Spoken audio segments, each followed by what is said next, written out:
Welcome to Conversations with Toy, a blogcast tackling life one episode at a time. This is the time to air out life's craziest moments. This space is all about speaking about life's hang-ups and ways in which we can leave better than when we started. Topics are all about ways we can find space to be better in life, love, mental space, and health.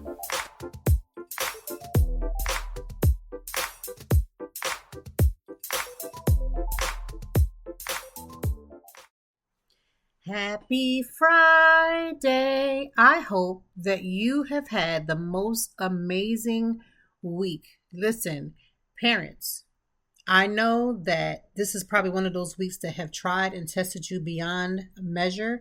So I'm just going to say, we got to do what we got to do, because now we got to enter to this next candy phase, if that's what you do, should you celebrate all the things. But today's episode is going to be, let's find the words. It is going to be inspiring. It may be jaw-jarring for some. I'm going to give a trigger warning.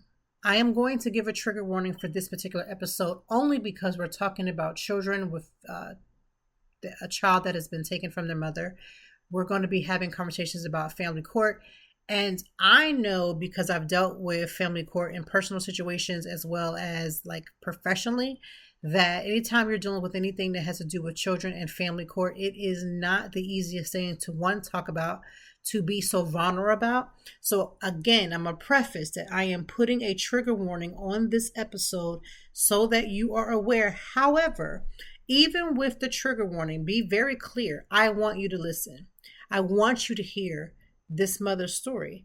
I want you to hear about it because this is unfortunately not a one-off. This happens quite often with children, with moms, quite often being children taken from the mothers. And you know, it's weird because it's very few mothers in comparison to the mothers that are good moms. It's very few mothers that deserve, quote unquote, their child to be taken from them. And what do I mean by quote unquote deserve? If the mother is being abusive in some type of way, 1000%.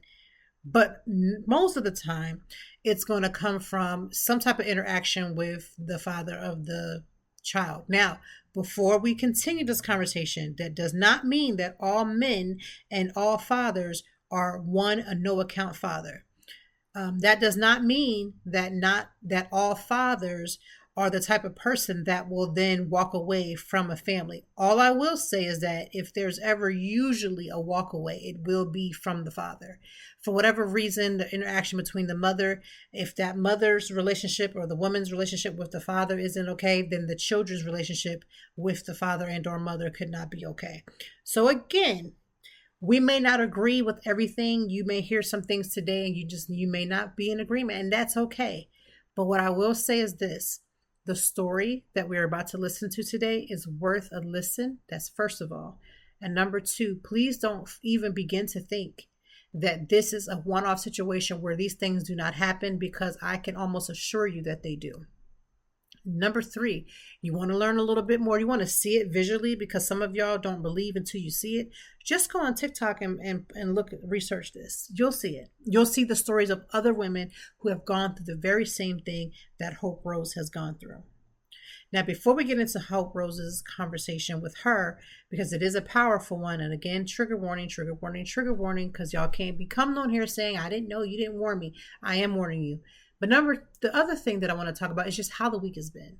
And for me, I feel like the week has just been one of those weeks where everything that could have possibly gone wrong could have just was happening, right? And I'm still humbled by the fact that one, we done got through this week. Praise be.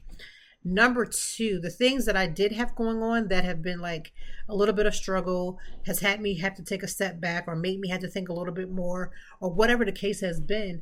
I'm grateful because it's like one situation will come up and you're thinking like, oh my gosh, how am I going to get through this? And then it's like, you know what? Even in the midst of like struggle, and what I mean by struggle, I don't mean just a financial, I don't mean just a emotional, I don't mean just certain levels of struggle. I'm talking about sometimes it's just that inner struggle to see past what's going on, to know that things are going to be okay. Because it's always good when you're on the other side and you can look back, But when you're in the midst of going through something, it's very hard to not focus on what could happen or what did happen. A lot of times we are focused on the coulds and the dids.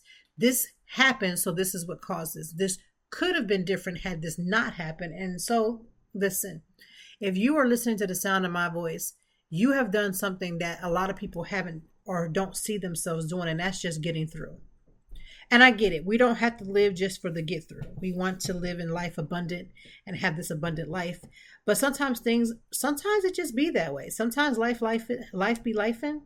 And sometimes just getting through the week is the first part of how you move through the things that you have going on. So yeah, the week has been weeking. I've had some health things that I've had to look into and take care of, which have been a little stressful and strenuous because I'm in the midst of training for the Broad Street Run, which is a 10-mile run here in Philadelphia. And in the midst of this training, I had to take a couple seconds back. Yes, I'm going to still run. Yes, I'm still in the race. But taking a couple of seconds to have to okay, you have to pull back until you get an answer for this. You don't want to continue doing, the continue running and stressing your body out until you can get an answer for that. That has been like my week. And I would say probably in the last week and a half, more like 2 weeks. So that's how the week has been. But we're through that. We're here. And we're here now to listen to Hope's conversation. She is here with us. She's rising from the ashes, and it can be beautiful, but oftentimes lonely. The vision is to bring Hope Rose to every soul that is desirous of support, guidance, and a way to transform their ashes into alchemy. Hope's background in several decades of entrepreneurship is the perfect foundation for this next endeavor.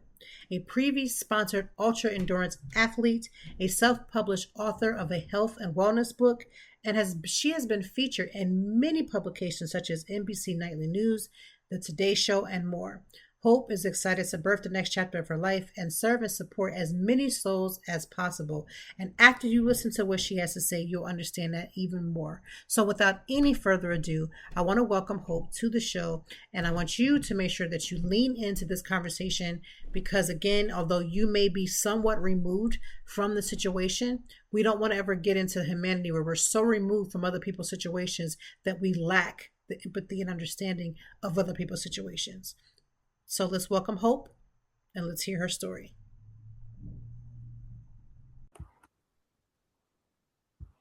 Well, it's that time again, Conversations with Toy Family. We have a guest today, and this is none other than Hope Rose. We're going to have a conversation. I want to get to know her and some of the things that she has gone through. Because one thing that I've learned is that when we go through things, I feel as if things don't just happen. And when they do happen, they help us to help others. It may not feel that way while things are happening. It never feels that way when things are happening. We can be stressed. We have all kinds of things happening on. But when we've come to the other side of it, or as we're coming to the other side of it, we can look back and see the lessons that we can help and learn for other people. So Hope, thank you for being a part of the Conversations with Toy Family. Thank you. I'm so delighted to be here. Awesome. So let's get right into it. I want to know just a little bit about some of the things, because we all have things that we've gone through, but I just want to know what started your movement to begin with. Yeah, it's a great question. So I will try to condense my answer, but it really, the Hope Rose movement is, it's a metaphor rising from the ashes, and source, God, universe, gave me this name a little over 3 years ago. And I really wasn't sure what to do with it. And then a year or two went past and somebody was like, I think, given everything that you've gone through, it's a movement, it's a brand. And I'm like, oh my gosh, you're totally right, to give other people hope. And so Hope Rose really was birthed through one of the most horrific times in my life. And I'm still going through it. Long story short is I was involved with a guy who was a terrible abuser in every single facet. Really, we were not married. I had a baby, a little precious baby boy. The abuse escalated from that. He attempted to take out a life insurance policy on me and not one on him. Very, very scary time in my life. And he eventually ditched us. when my son was 7 months old, left me and my baby in the middle of winter, 4 degrees and a foot of snow, closed our joint checking account, took the car, changed the locks in our house, all within a matter of days. And then took me to court for custody and child support. And he was really basically non-existent the previous 7 months. And fast forward, I was left literally with nothing, and went through, this I don't know how many people know about the family court system. It's not a judicial system. It's a trafficking system. And ultimately, as of this recording, my son was trafficked from me 3 years ago this month, and did not know where he was. No contact after raising him his entire life, for almost 3 years. So that is a significant trauma and tragedy and, horrific circumstance. And that's how Hope Rose came to be, of like, not only, my own lighthouse for myself, but also traversing this to be the lighthouse for others, no matter, if they have big T trauma, little T trauma, just difficult situations, just daily life can be very stressful. And so the Hope Rose movement is really to inspire and encourage and promote healing for anyone that desires it. So let me just ask, just from listening to that part of the story, do you have your son? No, I do not. You still don't have your son. My God. First of Yeah, all, he just turned 7 years old this past Saturday, and so that was a very rough day for me. Of our third birthday apart. I raised him exclusively, his first 4 years of life, and just every time I think about the trauma he's gone through, it definitely wrecks me. But again, I'm trusting in the divine purpose, and here I am. listen, you have my utmost respect, because I know as a mom, I couldn't even imagine that. But I do know a lot of people, and if you're listening to this and you're just probably like in awe, this isn't very common, unfortunately. This happens a lot in family court, because the court systems will err on, well, the father should have visitation, the father should do this, the father should do that, and oftentimes puts the kids, as it happened for you, at risk. And people are very shocked to hear that, but I have worked with children who were in with children and youth, and I've seen so much happen in family court that I'm not personally shocked, but somebody else listening to it could be. Yeah, I mean, it's quote unquote a court system, and that's why I'm really part of the Hope Rose movement is really to educate people that children are being trafficked every single day in your hometown. And and I use like the word trafficking. Most people think, oh, it's just children coming across the Mexico border. It is not. It is happening No. in your backyard, including CPS and foster care. A story just came over my feed this morning of a month old baby being ripped out of her mother's arms and put in foster care and it was a disgruntled previous ex-spouse. And they file these fraudulent documents, and nothing is by the law in family court. And so children are being exchanged for money, which is really what happened in my situation. And it is happening every single day, all day long, all year long. And it really needs to stop. And so I'm very passionate on that, of like, our country is continuing this abuse trauma cycle. And part of my mission is we've got to stop that. Like, yes, abuse stops with us and healing starts with us. Absolutely. And again, this is actually it's growing more and more, because a lot of people, I feel like social media has helped in a way, because I just a couple of days ago, I don't know how, when you watch one video, like if you watch TikTok, you go on TikTok, you watch one video, then all of a sudden a slew of videos will come that are somewhat the same. And I've seen in the last couple of days, I've seen about maybe 6 stories of women who have had their children taken for some odd reason. Like you'll see children, you've come into the home with police, and people are telling you how to educate yourself on like not opening the door, knowing your rights and things of that, because people, what you don't know, you don't know. And a lot of time the fear tactics is how they also use it too, because you're kind of stuck in a rock with a hard place. And I've been noticing a lot of that as well. Right. It's just pieces of paper that have a signature on them. There's no law involved. I would say 99, if not 100% of the children that are being trafficked are not being trafficked from abusive situations. It is literally a system that is preying on women and children, mothers and children, and it really is despicable. And it's not, children are not in harm's way. It's a lot of these, fathers who are, they haven't healed what they need to be healing, and so they have kind of aligned themselves with a adverse system, and they want the power and control and money, and like, I'm right and you're wrong, and they're not even looking out for the child's best interest. And so it's really troubling. I mean, I know it's a very heavy topic, but it needs to be highlighted, because the more it's highlighted, I hope, no pun intended, I hope that it will stop. Like, stop harming women and children. Women and children need to be valued, and that's how we, bring healing into our humanity, into our world. Absolutely. What have been some of the ways in which, again, being that you literally had everything taken from you, and you said this ex really just, I mean, literally took everything. And I'm a child that had to live in a women's and children's or whatever shelter. And I know that even as an adult, sometimes that still will bother me, just those memories of that.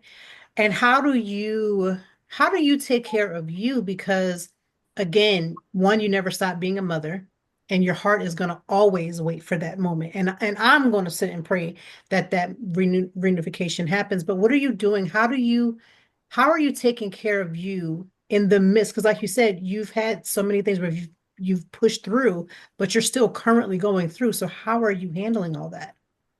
Yeah, I will explain that. I'll give a little bit more background on, not background, but add more detail to this specific situation. Makes this even more horrific is that I was actually arrested for protecting my child. Hmm. They call it custodial interference, even though I was the birth mother, like, I grew this human, no man can do this.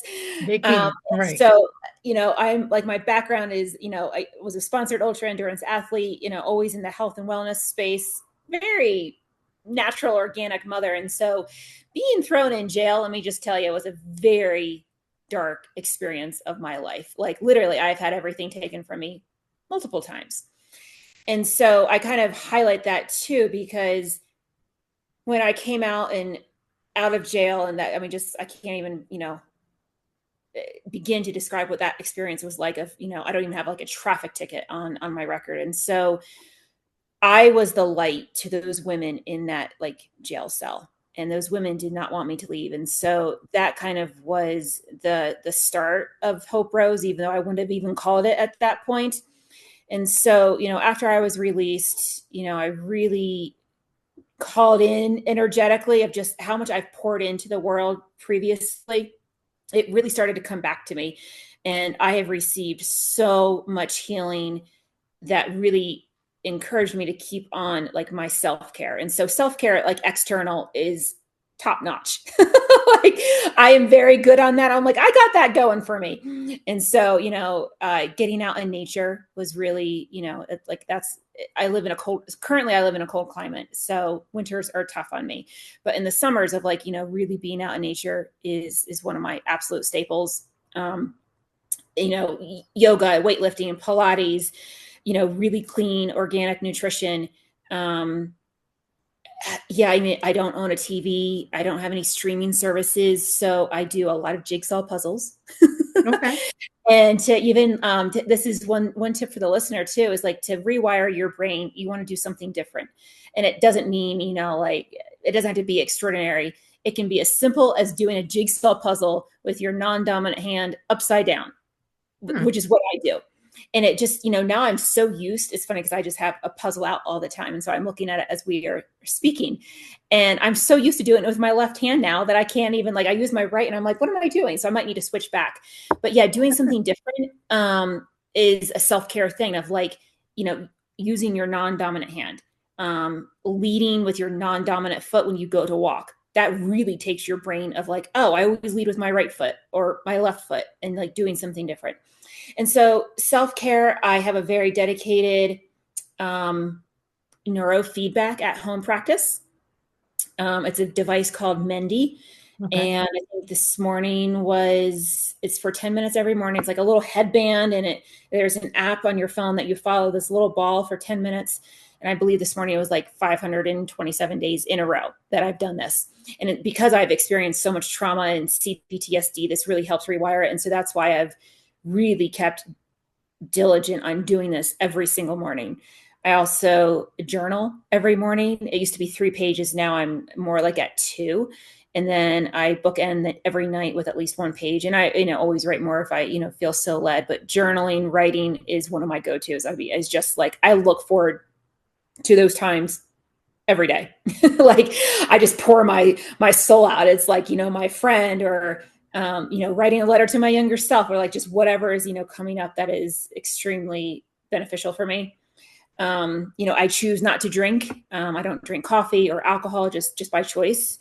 I really, because of the level of things that I've gone through, I think being very mindful of like what I do and don't do is very important for me, and really for anyone. Sleep. I like, sleep is really good. I do magnesium foot soaks. I'm really into like healthy, clean skincare. And so that, that's part of it. So yeah, I love talking about self-care. And then the internal self-care, that's been a little bit more of a challenge for me. I think that one probably gets lost on a lot of people, because most people think self-care is like getting your nails done or going to get your hair done. It's more like, I guess I look at it as like spiritual self-care, of like, how am I nourishing my body spiritually, and obviously with what food choices and drink choices I'm making, and just all of my activities. And then that will really help to heal, like, if you have those inner critic voices of like, I'm not good enough, or I'm a mistake, or I'm failing, or all those different things. And so that can really help to combat those inner voices that don't align with you. I like the fact that you gave different types of examples, but what do you feel like when because I do the same thing for my personal self-care, like always making sure that I take care of myself and not making it an option. Like it's not something that I go to after the fact. It's something that is a continual practice.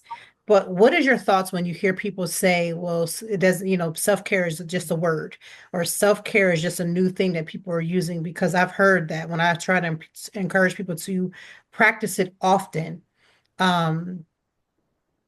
What is your thought about when you hear people say those types of things? I would like to shift the word from self-care to like soul care. And there's actually a book. Is it up? Maybe it's not. It's like Care of the Soul. It's Thomas More. I think it's, yeah, Care of the Soul, Thomas More. I think soul care is more in depth, and it's not so superficial. Because when we care for our soul, whether it's, eating food that nourishes us, or going in nature, or doing a jigsaw puzzle, or writing, or whatever it is, like that's caring for our soul more than the lowercase s self. And so if we are identifying with self as like the ego, then that's how self-care can be very, superficial, not genuine, very outwardly. And people can feel guilty about doing that, because you're not really like connecting with like your inner soul, your inner source. So I think if the word got changed from like self-care to soul care, I think that would help. Because I do kind of cringe when I hear the word self-care, because I think so many people, it's like, oh, I'm just going to go get a pedicure and like my life is going to be fine. And I'm like, that's not going to work. A pedicure, great, go do that. But you really have to care for your soul on like I was writing out a list of like everything I do just in my morning, like routine, and it's quite a lot. And that's in having that daily soul care practice, especially at night. I think the nighttime really gets lost, because everybody's focused about, like in the morning, you got to, look at the sunlight and meditate and do all these things. And then by the time you get, home at night, you're exhausted. And that's why I really like, writing at least one page. And it really helps you sleep. Like, if you can just kind of like brain dump, like before you, because I found like 24 hours is too long to like go between writing. It's like a lot happens in 24 hours. Like, It oh my gosh, is. I have to catch up. And so if you can really just like relax your mind of like all this stuff happened since this morning. And even like this is an audio only podcast, but I actually make a product, and I'm showing this, but you can go to my website. But it is a organic cotton bag with colored pens and the journal inside it. And this bag goes everywhere with me because I just never know if something's going to come up, and I just like want to be able to like write it down. And so it's just such a great product, practice to have of just like carrying that journal with you. And you can just, maybe you're having a stressful day, or, somebody just cut you off in traffic, and you just can like write about it versus texting a friend and kind of self-regulate that way and bring, your emotions back or whatever it is. And then, reach out to a friend for support if it's minor. But writing is just, it's such a great way to integrate, soul care and any healing work that you might be doing. I'm glad that you said that because I have been saying that to so many people, how I always have a journal in me, like on me, like it's in my bag. It's, I switch out a bag. So I try to keep a journal in each bag just because I am known to switch a bag and be like, oh my gosh, you know what I mean? And I want to make sure that I have it. I have that. I have a pen. So that's always my thought process. So I'm glad that you mentioned that because y'all have been listening and I have been telling y'all to have that journal on you. It is vital. Like, it literally helps me, especially if I'm at appointments and just have that little bit of time. You have a lunch break, whatever it is, you can just take that time to write. But although you've been through so much, I want to bring it to just something that's more practical. What has happened to you this week where you felt like, because again, I can ask you that same question for the things that you've gone through as you're still going through it. And that could be a very tedious question, but I want to know what this week has brought you that you felt like, you know what, I don't know if I was going to get through this moment, but then you were able to use the soul care to help you get through it. So what has been that one thing this week that you felt like, you know what, this is becoming way too much for me? I guess the universe is asking you that question on purpose, putting me on the spot. There's been there's been several of them. I mean, obviously my son's birthday was a few days ago. So that was of course triggering. And so I did set up ahead of time of like, okay, I'm going to get a massage. So I already planned to get a massage that day. And I did like yoga. I did that practice. And so I did that for that. And then there was another situation that came up that's kind of been recurring the last couple of months. It's a friendship that is not going the direction I really want it to. And it's been very upsetting. And I was told, you've got to do the work. And I was like, I really do not want to. And so, a lot of tears, it's amazing how the body can just keep producing tears. So coming back into, the soul care of like, I, lighted a bunch of candles, got my yoga mat out, burned some sage, put on some, very like spiritual music, and just kind of let my body like move and cry and process and, really connect with that younger version who is upset, who is angry, who didn't have her voice heard at that time. All those different things, when we go through, that younger self is still living with us. And so doing my best to connect with her, getting out in nature. It was nice today. And I was like, okay, there's still snow on the trails, but we're going to get out for 15 minutes. And so I did that as well. I lifted weights for an hour, took a nap, and, my usual morning, practice as well on top of it. But yeah, this particular, example has been an ongoing thing, and I'm slowly working my way through it. But yes, it's this stuff is not one and done. It is a daily practice. It really is. I don't know why people think that, it's like you do one self-care or soul care and then you're good. And it never works that way. It's a constant, being mindful. You said the word mindfulness, and it is literally being mindful of yourself and the things that you're possibly needing at any given moment. And people are not able to visually see that. Like, you have to be able to give yourself that moment to take that space, because you need it. You really do. Yeah, mindfulness, and yeah, the first step to change is awareness. Can't change, we're not aware. And once you're aware, then you are responsible, which is like, that's why a lot of people just kind of walk around with zombies, because they don't want to take responsibility for whatever is happening in their life, or reality. And yeah, awareness is a huge responsibility of like, oh, okay, do I really want what I say I want? Because I'm going to have to be responsible for it. Recently. uh, How are um, you putting out the movement of Hope Rose? Like, we're having this conversation, so that's obviously one way, but how are you making sure that, again, in the midst of, I mean, you're in the midst of you're light, but you're also in the midst of darkness. Like, you are the light and you're having all of these things happening around you. How are you able to, again, there's good days, there's bad days, but how are you able to then still put out your vision for Hope Rose, so that, one, the mission it is you are the mission, but how are you helping and putting that out for others? yeah, podcast tours is one of them for sure. Instagram, I'm not as active on there. I'm still, working on like what content, because I have so many different topics of expertise. And so really trying to figure out, which my coach is saying, you can't figure it out. I'm like, okay. So I am in the process of like, okay, how do I have a cohesive, palatable message around child trafficking and family court? Like, my goal is not to bash fathers. I believe men need healing. And so, I'm really working with source, God, universe, whatever you want to call it, of like, show me how to get this message out that really can start, that really can propel my message in my story, that the story of me and my son is not in vain. And so it's a work in progress, just like soul care. So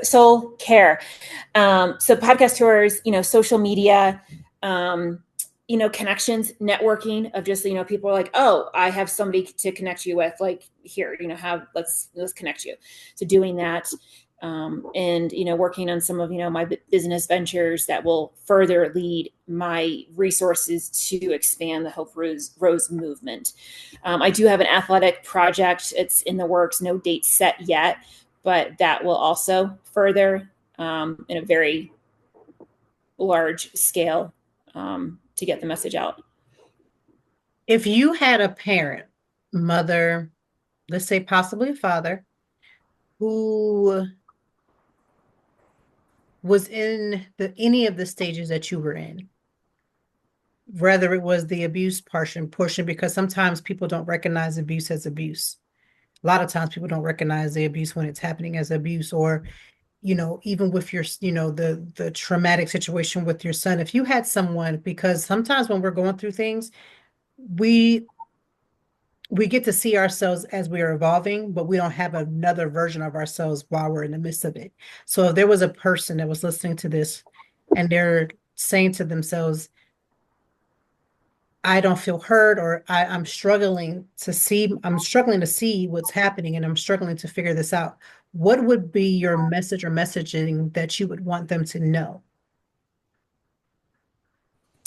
I would want them to know that first of all, that they are loved, and like, I see and hear you, of like, I guess, even being in that like questioning phase of like, oh, am I in like a toxic relationship? And maybe the toxic relationship is with yourself. Like, many of us are in toxic relationships, with ourself.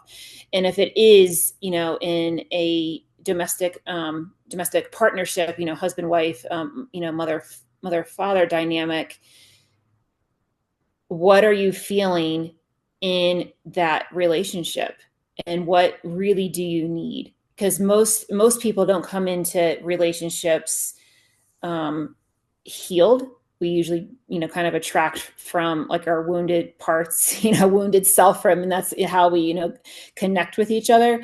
And that could be, 5, 10 years, 2 years later, whatever it was. And, things are just, not what they were when we first met. And so I think the first thing, if you have a trusted friend, run some scenarios by them, because I will say I thought I was pretty well versed on toxic relationships. Oh no, I wasn't. After kind of things, things kept escalating to the point I started Googling things. I'm like, this is definitely not right. And talking to some trusted friends and, and a counselor, and they gave me advice. And so having that support is crucial. If you don't have one, like, please get in touch with me. I'm happy to, have a video chat, call with you, because that support is so needed, especially you could be in a dangerous situation, not to, scare anybody, but, there is help out there.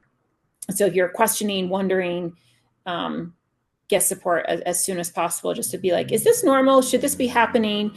And, just gauge, how, what level of the other person's behavior is escalating, and, how dramatic it is. So that would probably be I don't know, that was probably maybe a lot, but that would be my first comprehensive step of, there's so much material out there of, resources of, narcissism and sociopathic and, domestic violence. And it's really educating yourself before you do anything. I will say this, like, one of the mistakes I see when women make is they tell their husband that we're going to get a divorce. I'm going to leave. And he comes around and he takes the children from the mother, and the mother is just left destitute with nothing. So you really have to plan. If you're in that situation, planning is essential. You want some cash. You have to have, you have to have a safety plan. Just don't jump the gun unless something is super dangerous, but never give the other person a forewarning. That is just a recipe, like, for disaster, in many, many ways, unfortunately.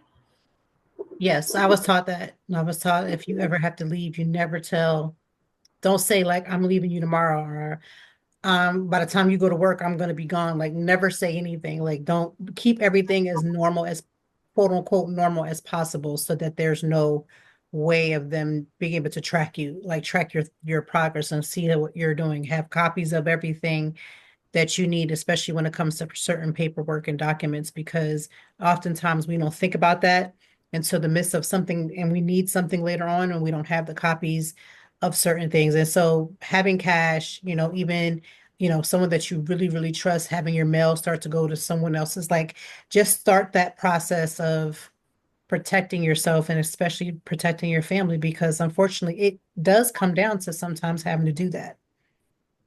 Yeah, if you have a joint checking account, open your own checking account. And, not that I'm advocating, hiding, but, hiding or secrecy. I hope your listeners, don't take that away, but it's really about protecting, women, mothers, and children in these situations. Cause I know in my case, it was just such a horrific thing. And in so many, or, what happened to me, he closed our joint checking account. What was I supposed to do with it, with a newborn? And so these things happen. And so it's not secrecy. It is an act of self-love, of really protecting yourself and your children and your future. And so that's a really critical thing to do. There's a lot of steps to take for protecting yourself, to the best of your ability, and you can't go into like, there's all this abuse, for 10 years or whatever, and thinking the system is going to help you. The system is not coming to save you at all. You got to be able to save yourself, to be honest with you. Yeah. And so, I always, if you can do everything to stay out of the court system, that's, that is obviously the best. Sometimes it just doesn't happen that way. But yeah, if you can, somehow finagle keeping it out of the court system, that is the best. That's the best way for mothers to, be with their children and not have the retaliation that so many of us have gone through. Well, first of all, I again can't express one, my gratitude for you being here on this podcast today and sharing your story because, again, in sharing your story, I pray that just that you're like your name, that it will bring the hope to somebody else who is going through versions of this. Because maybe it's not the same thing, but it's versions, their versions of that, that will bring hope to. I pray that you are reunited with your child. Because again, as a mother, I can't begin to understand fully what your thought processes are every single day, waking up every single day. And that's my prayer, that you're reunited with your son, and that you're doing that, it gets done prior to waiting until he becomes an adult and then having to then find him. Because by then, you don't want it, a mother's love, especially for their sons, is strong. And so I pray that that same strength of love is going to bring him right back to you. Thank you. Thank you. I received that. Yeah. And I appreciate that. Yes. Many people are praying for the same thing. So together this army will prevail. Absolutely. Because again, you deserve to be reunited with him, and you deserve that peace of having him. So that is my prayer for you. And again, sharing your story, as bold of a story as this is, I am just grateful. Like, I'm grateful for hearing your story, one, and getting to learn more about it. And again, hoping that while others are listening, for them to understand that this is something that unfortunately is not a one-off situation. This is not something that's so uncommon. If you've been around the court system, like I said, I've worked with family court, and it's not the best. It's not the best at all. I mean, there's so many things happen every single day. And that's why I want to stress to anybody that's listening, you may be far away or removed from the situation, but always in the back of your mind, recognize that there are people going through this every day, every single day. And again, like you said, this has to stop, legitimately has to stop. Because for the families that are torn apart every single day because of this, it has to stop, for the parents involved and for the children too, especially the children. Yeah, I mean, we need to bring back the sanctity of families, like just stop destroying families. And that's the system knows that when families are destroyed, It's a profit. it's a profit. And uh, adverse behavior increases. Then they go into the juvenile system, and then they become, batterers, males become batterers, and then it keeps the system going. So we really need to, and that's why I was on a podcast just a couple of weeks ago, and I was like, communities rally around our families. Like if there's, a family in trouble, we go to them not as, foster care, or, CPS. It's like, there are very little legitimate children in danger. And that's just the troubling, like the aggravating part, the frustrating part. It's like the children that are truly in danger are really not being helped. It's like, we're taking children from like I mean, amazing mothers. Mm-hmm. I mean, they have their own businesses. Like, they're active in their community. Like, they're good mothers, and that is what the system does not like. They don't like good mothers, and I mean, they retaliate against me big time. And so we just need to really protect like the sanctity of family, and especially that mother-child bond in those first couple years. Like, if anybody, even hears or sees like a father going after a mother for, full custody or even 50-50, straight up abuser. Because a good, healthy father is not going to, he knows how important that bond is. Yes, a father child bond is important too, but there's something with the mother child bond and, biologically, relationship that the father doesn't carry the child, the mother does. And when that, bond is attempted to be, like physically severed, of course, energetically it's not, it really just, it sets up a really unhealthy system, nationwide, of abuse and addicts and just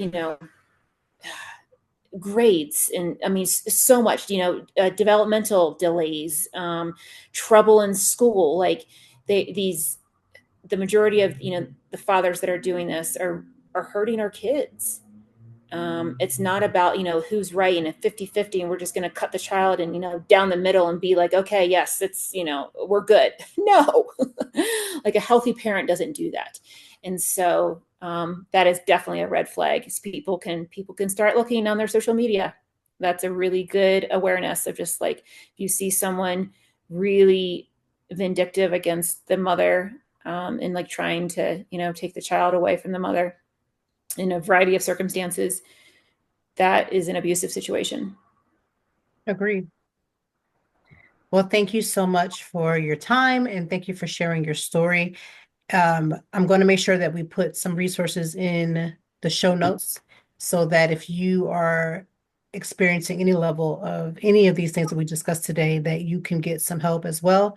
And number two, make sure that I like the soul care. I like that. I think I'm start using that we start implementing more soul care, so that we can do the things that we have to do to take care of ourselves because we are worthy of that. We need it. And soul care is the almost a lifeline to healing. It's literally the lifeline that not starts it, but it is a lifeline towards healing. For sure. And I'll just, I mean, anybody wants to purchase the kit, they'll find it in there. I call it my writing kit, Soul and Script. And I have like a guide of how to do the writing process. And I'll just, share it for the listeners right now. But at the end of like every journal entry, whether it's like I do it every morning, every night, at the very last line, I say, I love you with my name. And of course, I love you to, my son too. But there's something so powerful. When was the last time you wrote to yourself, I love you, Alice? I love you, Toy. I love you, Hope Rose. Like when was the last time you actually put that in pen and paper every single day for days, weeks, months, and years on end? It's a really powerful practice. You can also, write it with a, dry erase marker on your mirror. Yep. But that's a really, again, simple, super, cheap way to start the healing. I always, want to remind, listeners that healing doesn't have to be expensive. Yes, there's wonderful retreats and healing modalities, but, the financial issues, and I get it, financial issues are, a concern. There's so much healing that's free. And I really try to provide that on my Instagram of like, here's free ways to like start healing yourself without, having the, thousands of dollars in the bank account to begin. So love yourself. Tell yourself, I love you. I love you. I'm going to put the link for your the journal in the bag for you in the show notes. So if you're listening, sometimes we're listening to stuff and we're doing 1,001 things while we're listening. That's okay. We got you. Every time I say it every single episode, we will make sure everything is clickable because y'all are a clickable generation. We're going to make sure you can click on it, support, and thank you so much. You're so welcome. All right. That conversation was difficult. It's difficult for a human to hear that another human being is suffering. It is what it is. Like it's just hard to hear.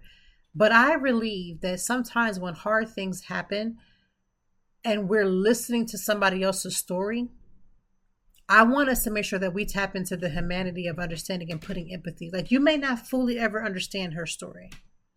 You may not fully ever have to and I pray you never have to walk in her shoe. This is why it's always good to understand you don't know what somebody has been through or what they're going through. Because some people, listen, y'all didn't get to see her on the recording because obviously I record visually, but you only get to hear the audio. But let me just say this. One, she's a beautiful woman. Two, you don't always have to look like the things that you've been through. And three, just by her name alone, Hope Rose, I pray that extension of hope, regardless of you've experienced the same things that she's experienced, that you can take that level of hope, regardless of where you are, and add that into your life. Because sometimes when you're going through some of the hardest moments of your entire life, it's the lack of hope that will not allow you to continue to push. But one thing I know about a mother, whether that baby or that child is with you or not, the strength in you to do everything possible, and I mean everything possible, to protect and to do everything that you can to bring you and a child back together, I know that that's in her. I know that is in her, because most good mothers aren't going to just say, you know what, well, I lost, that's it. No, a good mother is going to fight her way back, because that connection, when you're carrying that child, is so strong, not even cement could even put a damper in it. You couldn't cut it with a knife if you wanted to. So my heart breaks for the mother and son that have had to endure. And I pray for the unification. And I pray that the hope that Hope Rose is instilling into the earth, that she gets that back 2,000-fold. And the years that she's lost with her son, that when she does reunite with him, that it'll be like it never existed, and that love will continue to build. So again, thank you for listening to this week's Conversations with Toy. In the show notes, please make yourself aware that, one, I will have everything that you can get to get to more information for Hope Rose, number one. And number two, I'll also make sure that I have enough resources in there in the show notes that if you need anything in these resources, to go ahead and lean in and try to get whatever it is that you need. I'm sending you love. I know it's the Easter holiday weekend. I know many of us are going to be with family. Again, I have said this once and I'll say this again. When you have holidays that are bringing families together, keep in mind that there are families that cannot be together. And this is not just because of Hope Rose's story. This is the truth when you do and you come around holidays. So if you find that some person is kind of withdrawn, yes, entreat them and try to, get to understand them and try to be there for them, but also have 5 seconds of understanding that they may not be able to be in their joyful, whatever their normal level is. So let's show some grace this weekend. If there's family that can't get together, show some grace. If there are people who you want to be around but you cannot, show some grace to those people who are having these experiences, because again, you don't know what someone is going through, and what you think you might do when you get into the situation, be grateful you don't have to make that decision because you're not in it. We always say, if I get into the situation, I would never say what you would never do, because you don't know what you'll do when you have to walk that tightrope yourself. Okay, so again, thank you, Hope Rose, for sharing your story. Thank you for listening to this podcast. We will be back next week with Conversations with Toy, and I hope you have the most amazing weekend. And for those who do, for whatever extension of the Easter holiday, whether it be religious, whether it not be religious, whatever it is that you do to celebrate, I pray that you have the most amazing weekend, the safest weekend, and that you are covered in love and grace, because we all could use an extra dose of it. And to Hope Rose, you have my heart, you have my prayer, and you have my support.